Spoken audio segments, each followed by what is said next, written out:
And we all know that it is easier to seek a divorce for a man in our community than a woman.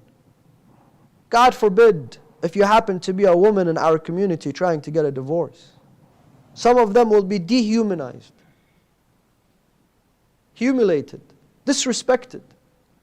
Their lives would be on a pause, not for a week or 2 or 3, not for a month, not for months, sometimes years. And similarly, some of the men in our community are disrespected when they go to the courts, whether it's in Europe or America or Canada or elsewhere. Divorce and the divorce process turns into a war, a battlefield, a bloody battlefield.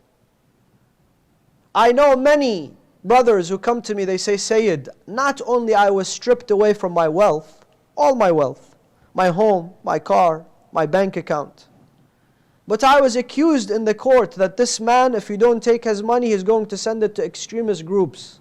How we are willing to fight a dirty war and accuse someone and possibly cause them imprisonment and possibly cause them deportation just because we're going through a divorce.